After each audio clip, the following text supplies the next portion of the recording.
Ng'ennaku z'omwezi 23 Oktoba omwaka oguwedde, Joseph Kiwanuka yayokyebwa omuliro oluvannyuma lw'ekimotoka ky'amafuta okugwa n'ekyaka ekigogwa ku luguudo lw'Ebbombo mu disitulikiti y'e Wakiso. Joseph Kiwanuka ow'emigadde mu Wakiso wa myaka 23 era nga kaawonawo w'omuliro guno wakati mu nnaku etagambika atunnyonnyodde nti yali ayitawo omuliro gw'amafuta ogwali gwaka gwamukwata ku ffeesi n'emikono era nga kati takyasobola kukola mulimu gwonna. Baafa naye nze ndi omu ku bakaawonawo.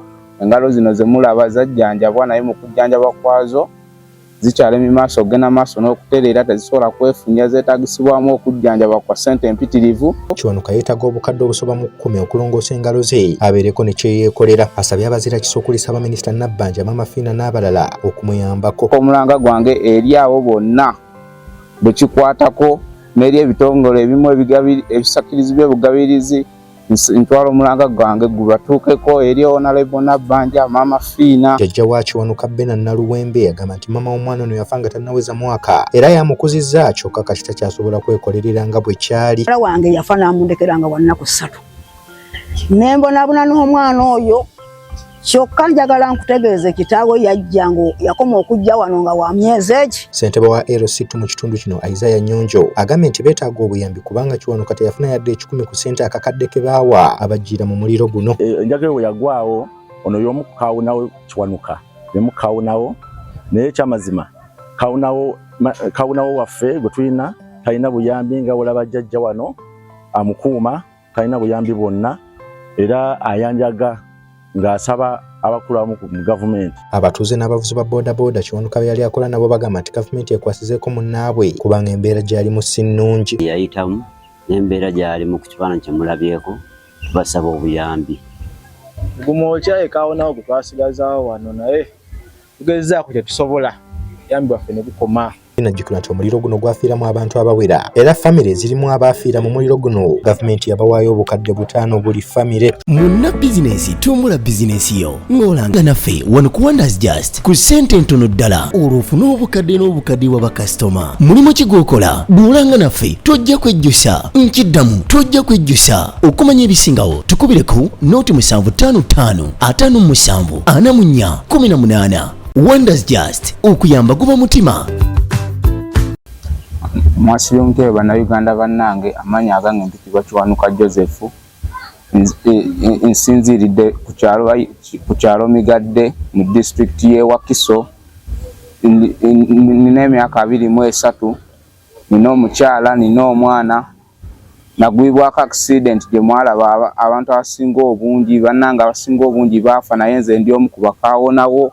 Engalo zino ze mulaba zajjanjabwa naye mu kujjanjaba kwazo zikyalemi maaso ogenda maaso n'okutereera tezisobola kwefunya zeetagisibwamu okujjanjaba kwa ssente empitirivu, zeetagisibwamu operation y'amaanyi tezikyasobola kubaako nazimu tezikyasobola kukwata wadde okugamba nti oba zisobola okubaako ne kyeziyinza okutetenkanya wadde kinnuma okulabika okuba nga ndi bwe nti nze omuntu eyali yeekolerera nawulirako nti gavumenti yagaba ssente naye ate ssente ezo ze yagenda maaso n'okugaba nziginajjanjabira tegyasobola kulabika nga zaatuukayo.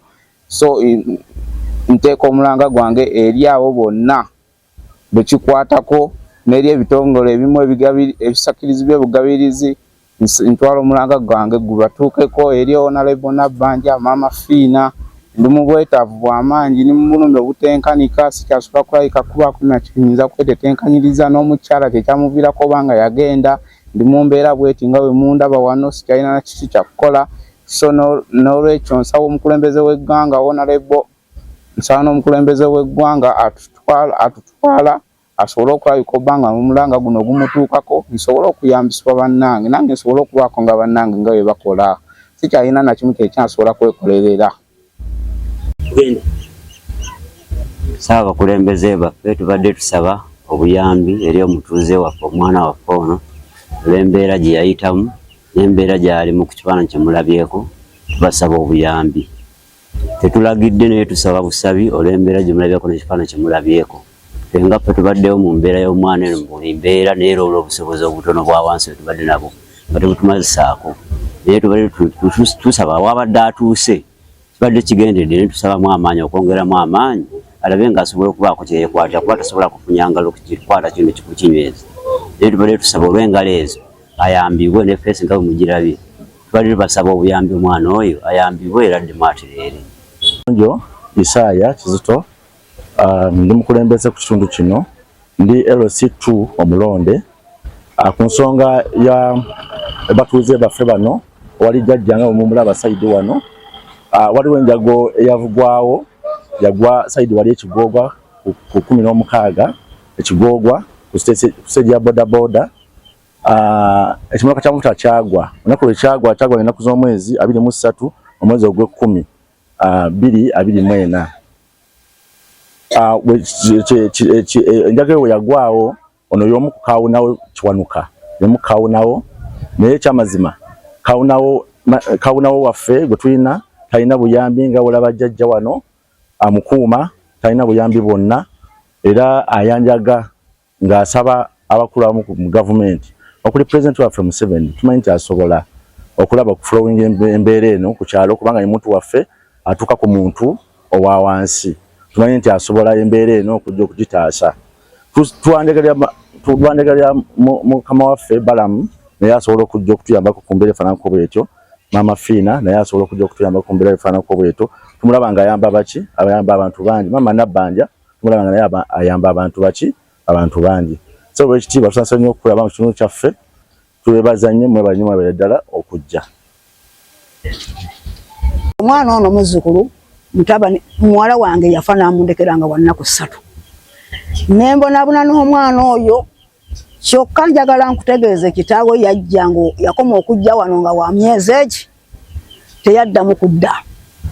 Omwana bwaweza emyaka 4 ne mutwala ewa taata we mukulu munnange yaŋŋamba azaala ono omwana omukulu munnange omukazi naŋŋamba wabonabona n'omwana ate kaakati omwana omulese mu kika kye muleke asomere eno nemmala eno omwaka gumu ngenda okuddayo ng'omwana tasoma bafumya ebidomola buli webiti nga babisomba amazzi paka bafunamu nyina omuto mukakitayo nga bafuna amazzi lamala ogatunda ne balyoka balya bagula akamere oba akacyayi cyayi bamunywa ssaawa 7 emmere balya ssaawa 12 okutuuka omwana lwe namugjayo ne mukomyawo ntandika omuwerera ne musomesa nakoma mu senior ya 3 ngate ninate omujiji omulala omuto kaakati omwana bwe yakula era teyadda taatayo kujja kumulaba omwana bwakula ne mutwalayo kati omwana abadde agendayo naye omwana nga yagendayo agendayo n'amulaba naye omwana bwe yajja bwe yatuuka ku kizibu ng'ayidde kitaawe bwe yajja atusanga mu ddwaliro yatubuuza kimu n'atugamba nti akakadde ka ssente tebaabawadde ne mugamba mukama wange nti kati turuye no mu ddwaliro kakati gwe genda onoonya akakadde ak'essente kyava agamba muleete endagamuntu namugamba endagamuntu nti erika ate kati nze sina gwendekera mwana ono ate kugenda kuleeta ndagamuntu bwe yagenda teyadda n'okutuusa kati taata wa muzaala amanya Sserunkuuma Elia ndi mutuuze ku kyalo Migadde osiye omutya mwenna mwenna abatula ababuliza babukedde mwenna mwenna tusaba ku buyambi omuvubuka munnaffe na famire genda yali avuga nga agenze ku ekigogwawo kumutwala kasitoma gwe gwamukwatira gumwokya ekaawonawo gwe twasigazawo wano naye tugezezaako kye tusobola yambi waffe ne bukoma tusaba mwenna mwenna abatulaba tusaba mutuyambe omuvubuka munnaffe adde mwakole bambi alina famire alina baalabirira kali asobola kukola twakolanga naye tuvuga wano bodaboda wano Migadde mu center tusaba ku buyambi mwenna mwenna abatuwuliriza baminisita abanene Mama Fiina oyamba abantu bangi tusaba buli akawajja vidiyo eno alabye ku mawulire gano agasindike kwoya asobola otuyamba yambe ayamusizaako bonna abandaba amanya n'eddoboozi bampita Mageni Auduswabul nga mpangalira ku kitundu Migadde mu disitulikiti y'e Wakiso division y'e Gombe nsaba mwenna abatulaba nga njogerera ku behalf of the boda stage nsaba mwenna abatulaba okudduukirira muganda waffe munnaffe mukozi munnaffe Kiwanuka Joseph sofuna ku buyambi kubanga bamugamba betaga miliyoni empitirivu okubanga engalo ze ziddamu ne zikola bulungi naddamu n'akakalabya emirimu gye. Inaina n'abalina kyatodde kama Katonda amwongere omukisa muga.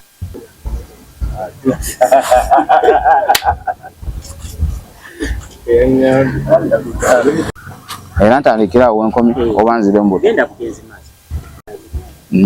Najjanjabirwa mu ddwaliro erimu baliyita Dick Medical Center decide ze bayitayo ku munaku n'okutuusa okuba nga bwenti bwenfaanana ne mbako eddwaliro eddala lye nagendamu ne baba nga bansaba ssente mpitirivu okusobola okugenda maaso n'okunkolako operation banneetaaza miliyoni 11 okusobola okugenda maaso n'okuntereeza emikono gino. Nali neekolera business gye nali nzirukanya yali yabyakuvuga boda nga kwataddeko ne business endala ey'akaduuka. Businesses zange zonna zaasaanawo bwenti bwenfaanana bannayuganda bannange, n'olwekyo nsaba buyambi sobola okulabika okubanga nange kennyini nzijanjabirwa.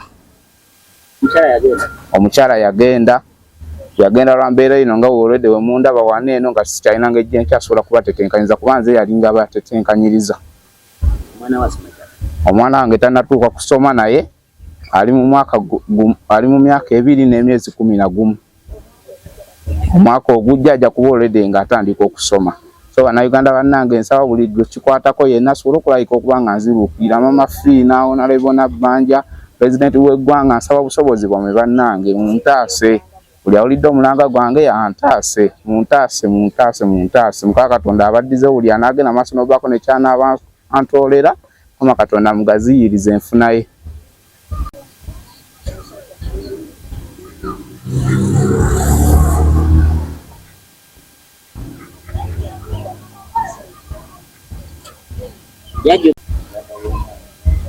Nsikemu ku mpale eno kuba wera gwange kyali.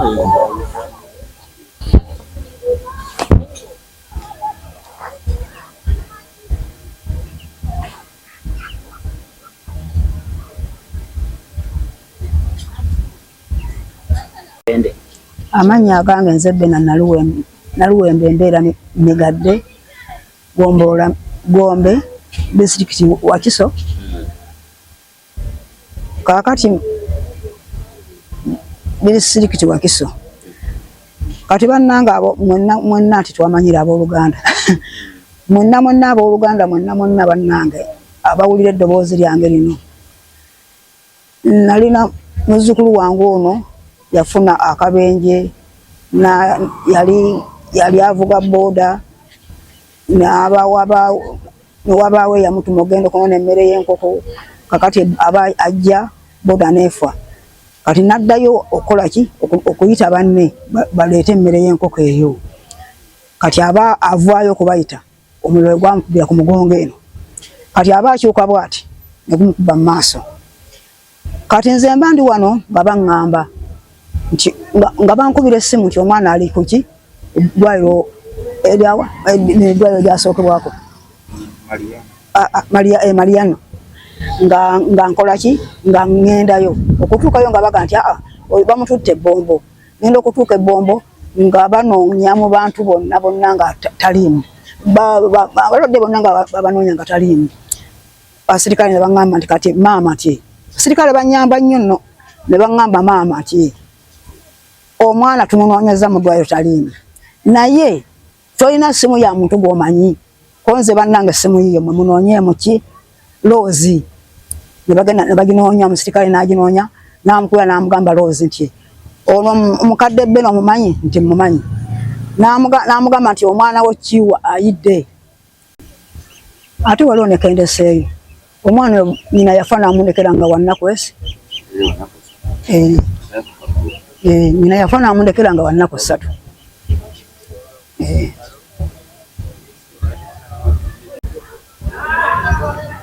Ugende mmanju mu Munna bizinesi tumbula bizinesi yo ng'olanga naffe wano ku Wonders Just ku ssente ntono ddala olw'ofuna obukadde n'obukadde wa bakasitoma. Mulimu ki gw'okola? Duulanga naffe tojja kwejjusa. Nkiddamu tojja kwejjusa. Okumanya ebisingawo tukubire ku nooti 755 57 44 18. Wonders Just okuyamba guba mutima.